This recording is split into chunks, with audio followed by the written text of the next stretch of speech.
Hey guys, we're going to go over some low back basics. So this would be for anyone who just wants to work on improved core stability, maybe someone who's had a back injury, or maybe you're someone who has little back flare-ups from time to time. Not a full, this isn't like a full rehab protocol for anyone. And just keep in mind that these movements aren't meant for everyone. If you have discomfort or you feel like these aren't the things that make you feel better, then they aren't for you. And that's okay. The only real way you can have a really great program that will hit all of your impairments is if it's customized to you. But there are lots of people out there who just want to work on things to move a little bit better, have better stability. And there are some basic principles that can be helpful if you're someone who gets a sore back from time to time or even frequently. So we'll go through some of these things, and then you can add them in and let me know what things are helpful or not helpful. Well, don't tell me you can tell me if they're not helpful, but make sure you let me know what is helpful for you. And if it's not helpful, don't do it. Get an assessment from me or someone who can help you individually. All right, so we always start with breathing, okay? We're gonna work on breathing in to our midsection. So on the inhale, we're expanding here and not really our chest. And then out, okay? In. Feel pressure. Out. You're really going to work on this. I'm not going to take you through the full thing where we would do full time. This is more education. Try some things. Maybe write it down. Or you could pause the video. So I like people to do this for 2 to 3 minutes. And I want you to be able to breathe in for at least 6 seconds. Pause. And then on the out, it should be like 6 to 8 seconds. So all of your breaths are really controlled. And I shouldn't see this big rib angle increasing. So we really want to think about our ribs being pressed down on this. After that, we're going to do a little bit of kind of like an active hamstring stretch, or we could call it a nerve glide. My foot's probably going to be out of here. So you're going to straighten your leg and then pull your toes back toward your face. So my foot's doing this at the top, and then point your foot and then down.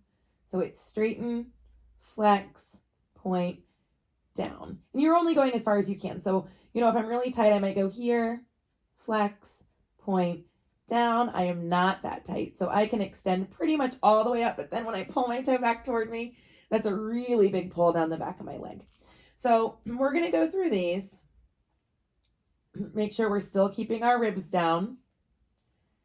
We should be relaxed through our shoulders, so not rounded up this way.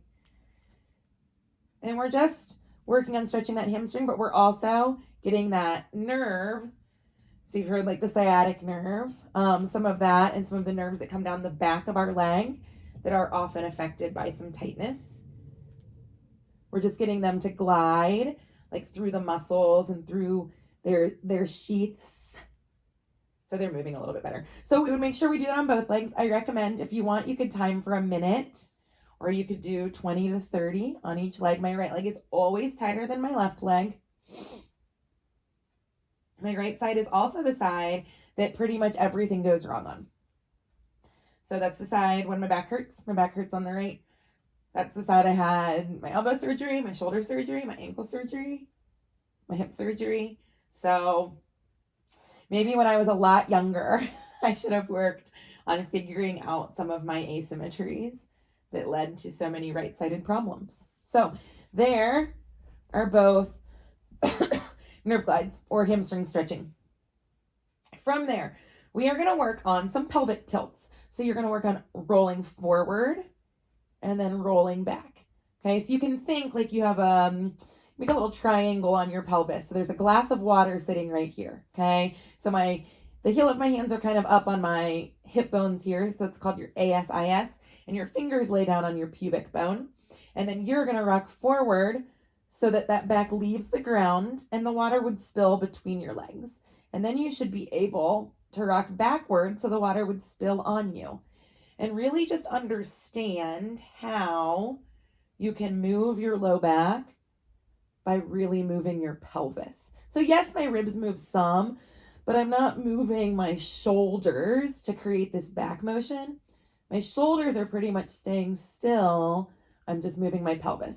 And then we really want to learn where neutral is. So where that water glass would be nice and full, nice and level and not spilling forward or backward. So in this position, my back isn't pressed to the ground. My ribs are still down. This is the position I would recommend you practice breathing in and standing in. For some of our couple of exercises today, we're actually going to work more in a posterior tilt. So squishing our back down, because a lot of times people just need to work on engaging those muscles a little bit more. So you'll be here, rock back. From here, you can work on lifting one leg. If that's easy to stay nice and stable, you can lift the other leg. Remember, we should never crunch. We're staying down. And then you could go down and down. If you struggle with that, you could do one leg and then down and then the other leg down. Or if this is just the right amount of work, you could just hold for 3 to 5 seconds.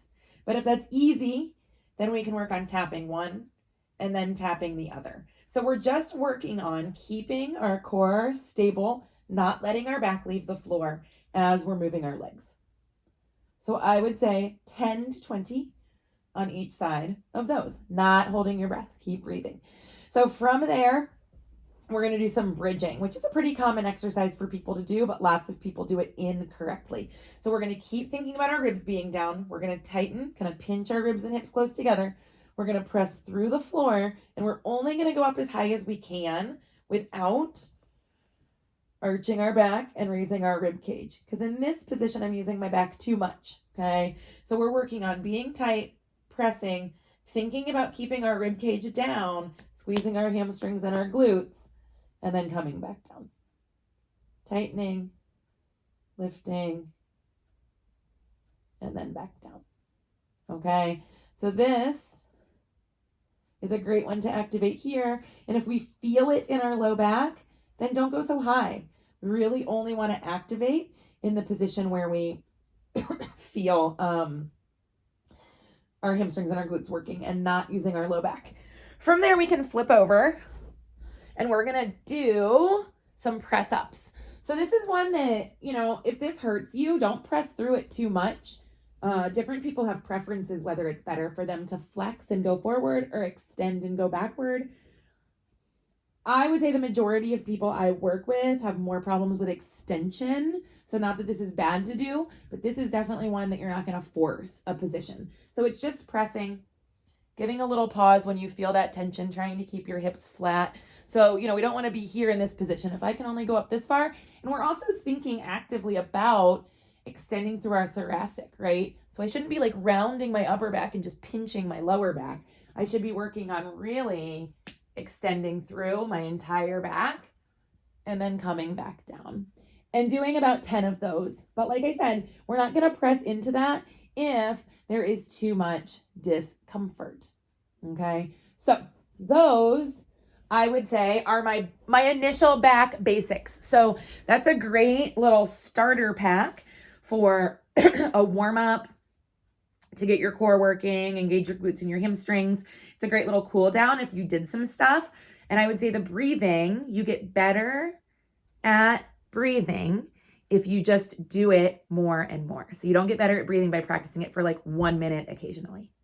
And that's it. So give it a try. Let me know how it goes. Share it with someone who you think it could help. And if you need to dive deeper into some of your impairments or problems, then reach out to me or a medical professional you know about to get an individual assessment. Have a great day.